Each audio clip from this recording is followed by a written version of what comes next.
Ela surgiu a partir de uma briga política e sua venda foi o maior negócio do século XIX no Brasil. Conheçam a história da Rio Claro Railway.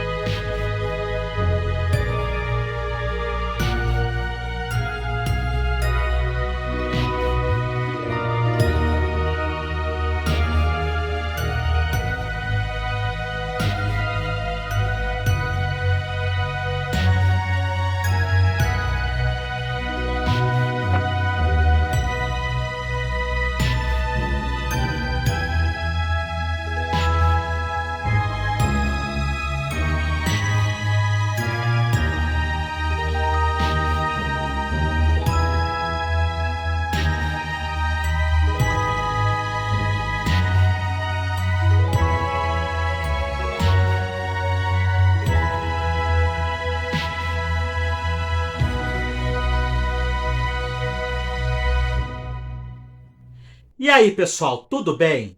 Antes de mais nada, considere se inscrever no canal se você ainda não é inscrito, ativar o sininho das notificações e, se gostar deste vídeo, deixe seu like, pois isso fortalece bastante nossas atividades. Lembrando, nós temos vídeos novos todos os domingos às 17 horas. A chegada da Companhia Paulista de Estradas de Ferro em Rio Claro em 1876 e a inauguração do ramal de Porto Ferreira em 1880 abriu grandes perspectivas econômicas não apenas para essas cidades, mas para toda a região central da província de São Paulo.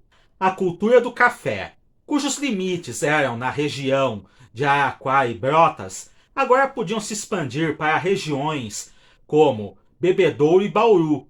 Isso porque as linhas férreas estavam mais próximas dessas localidades, diminuindo as dificuldades para a exportação do produto. Claro, aqui nós temos que falar que era na perspectiva da época, onde a única alternativa em relação aos trilhos eram as tropas com lombos de mula. Desde 1873, a CPF tinha a concessão para expandir seus trilhos em direção ao interior, rumo a São Carlos, o que era interessante para a empresa para permitir captar mais cargas. E era interessante para os cafeicultores das localidades onde os trilhos ainda não haviam chegado que estes efetivamente alcançassem suas cidades para permitir a exportação mais ágil do produto e maiores lucros. Entretanto, após a inauguração de sua linha até Rio Claro, a Paulista se viu envolvida em uma grande briga política que mudaria não apenas a sua história, mas a história das ferrovias na província de São Paulo e do próprio Brasil. Naquele ano, o governo imperial encomenda, junto ao engenheiro Pimenta Bueno, um estudo para determinar o melhor caminho para se levar uma ferrovia que, partindo de Rio Claro, chegasse até Mato Grosso, passando pela cidade de São Carlos. O trajeto Pimenta Bueno, como ficou conhecido, determinou que o melhor caminho para essa ferrovia seria passando junto à Serra do Cuscuzeiro. Entretanto, a CPF não concordou com tal trajeto, alegando que, embora efetivamente fosse mais curto, seria muito caro e complicado transpor a Serra do Cuscuzeiro com uma linha de bitola larga, tal qual ela já utilizava em seus demais trechos. Por isso, era melhor levar a linha um pouco mais para leste, para a chamada Serra do Morro Pelado, onde seria mais fácil para a construção e operação da linha. No entanto, isso chocou frontalmente com os interesses de Antônio Carlos de Arruda Botelho, na época Barão do Pinhal, depois Conde e Visconde, e de seu sogro José Stanislau de Oliveira, o Visconde do Rio Claro, que tinham suas fazendas na região da Serra do Cuscuzeiro. Como contra-argumento dos dois influentes políticos paulistas, o conde dizia que tais dificuldades alegadas pela Paulista poderiam ser facilmente contornadas se a linha fosse construída em bitola métrica e não bitola larga, pois esta permitia curvas mais fechadas e menos obras de arte, às custas de menores velocidades e uma baldeação obrigatória em Rio Claro. Como a CPF insistia que não desejava construir uma linha de bitola métrica neste trecho e que o melhor caminho era seguir pelo Morro Pelado, não passando pelas fazendas do Visconde do Rio Claro na região do Cuscuzeiro, o Conde do Pinhal começou a utilizar de sua influência política para obrigar que a empresa construísse o trecho ou devolvesse a concessão para que outra empresa construísse. Em 1880, a Paulista tem negada a autorização para a construção do trecho entre Porto Ferreira e Ribeirão Preto, concessão que acaba sendo entregue para a Companhia Mogiana. Logo a seguir, o governo imperial no Rio de Janeiro, diante de uma declaração formal do Conde do Pinhal, emite um decreto específico dizendo que a empresa que fosse construir o trecho Rio Claro-São Carlos, mesmo sendo uma concessão provincial, tinha de seguir os pontos demarcados pelo trajeto Pimenta Bueno, ou a construção seria considerada ilegal. Por fim, o governo provincial declara que o trajeto proposto pela Companhia Paulista adentrava na zona de privilégios da Companhia Ituana de Estradas de Ferro, o que não permitiria a construção da linha pelo Morro Pelado. Sem alternativas jurídicas, a Paulista é obrigada a abdicar dos direitos de construção da linha Rio Claro-São Carlos ainda em 1880. Com isso, ficava aberto o caminho para que qualquer empresa interessada pudesse solicitar o direito de construir tal linha, o que não demorou muito para acontecer. Em outubro do mesmo ano, Adolfo Pinto, Luiz Augusto Pinto e Benedito Antônio da Silva conseguem o direito de concessão para a construção deste trecho. Entretanto, ao contrário da concessão original da Companhia Paulista, a nova empresa não teria garantia de juros por parte do governo provincial. E o tempo total de concessão foi reduzido de 90 para 50 anos apenas. Até o fim de 1880, o Conde do Pinhal e seu sogro conseguiram dinheiro suficiente, junto com outros fazendeiros de São Carlos, para comprar a parte de Adolfo e Luiz Augusto, organizando com Benedito da Silva a Companhia Rio Clarense de Estradas de Ferro. Em março de 1881, como ainda haviam vozes defendendo o projeto da CPF, a CRC contrata o engenheiro Antônio Francisco de Paula Souza, que já havia trabalhado para a Paulista e para a Ituana, e era o maior defensor da implantação da bitola métrica no Brasil, para fazer estudos para demonstrar que essa bitola era perfeitamente aplicável para o caso. Paula Souza, no projeto da Rio Clarense, utilizou-se de novos métodos para a medição topográfica e, de certa forma, consegue provar que o trajeto de bitola métrica através do Cuscuzeiro era tão ou mais viável que o trajeto de bitola larga pelo Morro Pelado. Com isso, o governo provincial descartou totalmente o projeto da Companhia Paulista, aprovando os estudos de Paula Souza no fim daquele mesmo ano. Em 15 de outubro de 1881, se iniciam as obras de construção da linha, antes mesmo que os estatutos da companhia fossem aprovados, o que só ocorreu no ano seguinte. A Companhia Rio Clarense, também chamada de Estrada de Ferro Rio Claro, Estrada de Ferro São Carlos, dentre outros nomes, recebeu as seguintes concessões: Rio Claro, Araraquara, Jaboticabal, Bebedouro; Araraquara, Mato Grosso; Visconde do Rio Claro, Dois Córregos, Jaú. De acordo com a memória oral, a CRC construiu sua estação em Rio Claro do outro lado do pátio em relação à estação da Companhia Paulista, onde hoje fica a Rua 3B, mas que na época era apenas uma estrada de chão. Deixando a cidade pelo norte, a linha seguia, sem muitas curvas, por uns 10 quilômetros até o local denominado atualmente Ajapi.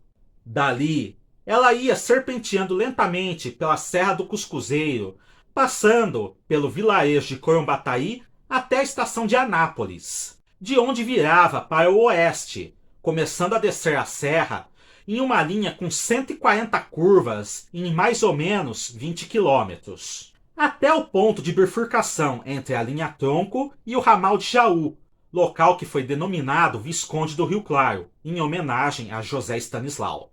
A linha então seguia para São Carlos, sempre aproveitando as curvas topográficas do terreno, chegando até um ponto mais alto no sudoeste da vila, algo longe do então centro da cidade, mas que favorecia a saída em direção a Araraquara. De São Carlos, a linha seguia até o vilarejo de Ibaté, passando então pelas fazendas de Tamoio, Chibarro e Fortaleza, chegando até Araraquara, com a sua estação sendo construída junto ao centro da cidade. Já o ramal de Jaú, saindo de Visconde do Rio Claro, seguia para o sul até próximo do Morro Pelado, de onde se dirigia para o oeste, até Brotas, serpenteando então pela serra até o vilarejo de Santa Maria, atual Torrinha, para então alcançar dois córregos, de onde a linha chegaria até Jaú, passando por Mineiros.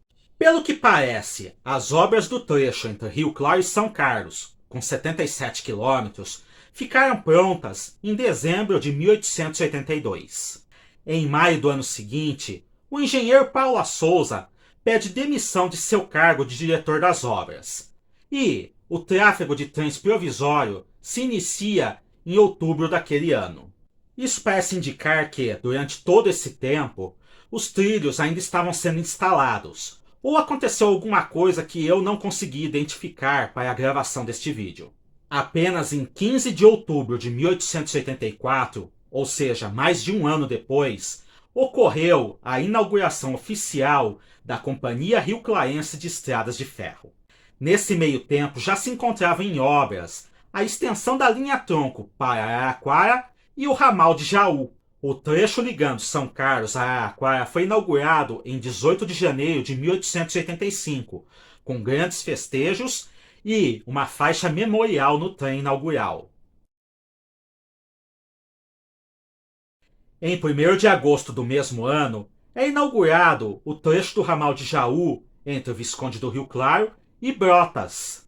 Embora a população da vila não aceitasse de bom grado a posição em que a estação foi construída, muito longe do núcleo urbano. No ano seguinte, em 7 de setembro, foi inaugurado o trecho entre Brotas e Dois Córregos. E em 19 de fevereiro de 1887, é concluído o trecho final do ramal de Jaú, alcançando esta cidade.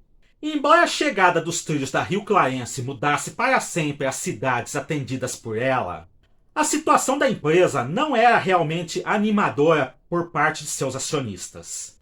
Isso porque o Conde do Pinhal, embora exercesse a presidência da CRC, não tinha interesse em administrá-la. Afinal, ele era um cafeicultor e político, e seu interesse era apenas a construção da ferrovia. Renunciando à presidência em 22 de fevereiro de 1887, a mesma é assumida por Firmino de Moraes Pinto. Dessa forma, sem o Conde do Pinhal influenciando nas decisões da empresa, é aberto caminho para que os acionistas possam vendê-la para qualquer interessado. E o principal interessado era justamente a Companhia Paulista de Estradas de Ferro, que desde 1884 estava presa entre a CRC e a CMF, sem perspectivas de crescimento. Em 1888, a CPF procura a Rio Clarense propondo a fusão das duas empresas, o que é bem aceito inicialmente pela diretoria da CRC. Mas estes queriam que a fusão fosse completa, ou seja, que a CPF comprasse a totalidade das ações da Rio Clarense no valor de uma ação da Companhia Paulista por uma ação da Companhia Rio Clarense. Mas, após uma análise financeira por parte da Ferrovia Campineira na Ferrovia Rio Clarense, a CPF não aceita essa proposta, alegando que a CRC valia muito menos que ela, e propõe que 3 ações da CRC sejam negociadas ao valor de 2 da CPF. Isso não é aceito pelos acionistas da Rio Clarense, o que faz com que o negócio não saia do papel e outros interessados entrem na jogada. Dentre eles, um grupo de empresas inglesas, formada pelo English Bank do Rio de Janeiro, São Paulo Railway, querendo dar o troco na Paulista, e Union Bank of London. I don't know speak English.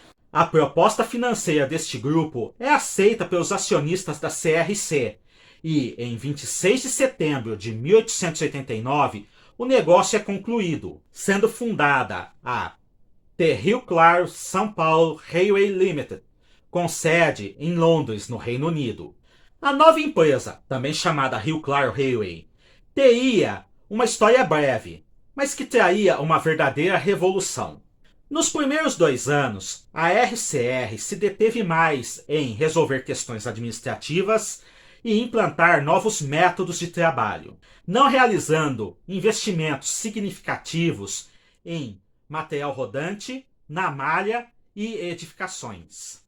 Mesmo assim, ela se mostrou uma empresa extremamente lucrativa, alcançando até 40% de lucro sobre os gastos. Apenas no final de 1891, a empresa iniciou os estudos para ampliar sua malha, solicitando ou exercendo as seguintes concessões: Araraquara, Rincão, Guariba, Jaboticabal, São Carlos, Santa Eudóxia e São Carlos, Ribeirão Bonito.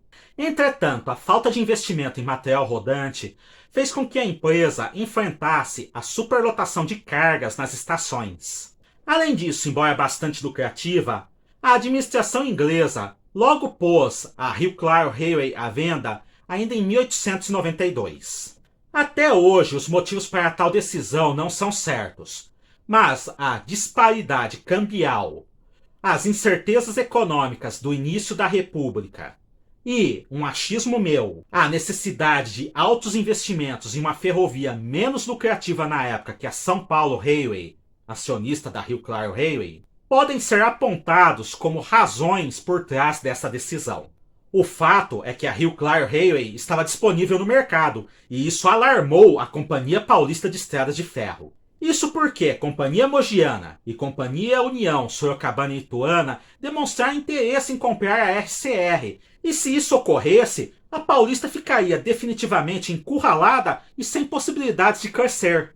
Dessa forma, a CPF apresenta uma proposta bastante ousada para a diretoria da RCR, no valor astronômico na época de 2.775.000 libras esterlinas. Embora de certa forma mal administrada pelos acionistas ingleses que não souberam aproveitar o máximo de seu potencial, a Rio Claro Railway era agora uma ferrovia muito melhor equipada e muito melhor preparada do que a antiga Rio Clarense 4 anos antes, o que justificava o preço ofertado pela CPF. Dessa forma, em 26 de março de 1892, o negócio é concretizado, com o pagamento de 25.000 libras à vista, com os demais 2.750.000 a serem resgatados em títulos e ações até 1933. Com isso, as linhas de bitola métrica da antiga Rio Clarense, incluindo os trechos em construção e as concessões, passaram a ser denominados pela Companhia Paulista como Seção Rio Claro. A compra da Rio Claro Railway pela Companhia Paulista foi o maior negócio já efetuado no Brasil no século XIX, e mesmo hoje com os valores corrigidos, um dos maiores negócios já efetuados na transação comercial em nosso país. Mas a importância dessa compra não pode ser medida apenas na questão financeira, já que muita gente defende que a Companhia Paulista na verdade perdeu dinheiro adquirindo a Rio Clarense. Ao comprar a Rio Claro Railway, a CPF abriu caminho para expandir seus trilhos, nos anos seguintes, em direção a Colômbia e Panorama. Ela também absorveu as oficinas da RCR em Rio Claro, muito maiores e melhores equipadas do que as oficinas de Jundiaí na época.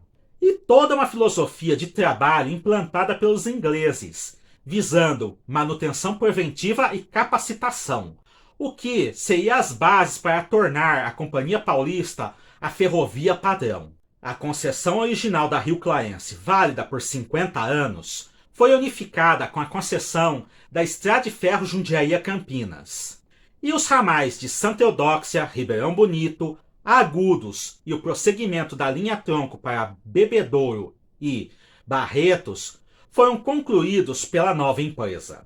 A Rio Claro Railway, como uma ferrovia, deixou de existir em 1892, mas ela continuou subsistindo como uma empresa de aplicações financeiras até 1935, quando ela foi encerrada após a Companhia Paulista quitar suas dívidas no ano anterior.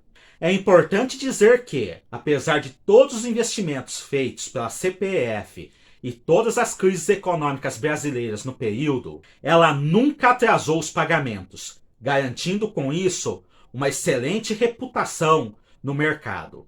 O tempo passou e da antiga Rio Clarense ainda existem alguns prédios de estações, bem como a locomotiva 821 preservada na estação de São Carlos, sendo que ela foi adquirida pelos ingleses em 1891. Os trechos Visconde do Rio Claro Jaú e Visconde do Rio Claro Araraquara continuam em operação, embora já bastante modificados em relação ao que foram originalmente construídos. Já os demais trechos e ramais foram desativados entre 1892 e 1966, sendo que o último deles foi o ramal de Rio Claro a Analândia, antiga Anápolis, e que eu já contei a história e vocês podem assistir clicando no vídeo aqui do lado. E essa foi a história da Rio Claro Railway. Cliquem no gostei, se inscrevam no canal e ativem as notificações para fortalecerem nossas atividades e vocês não perderem nenhum novo vídeo. Até a próxima!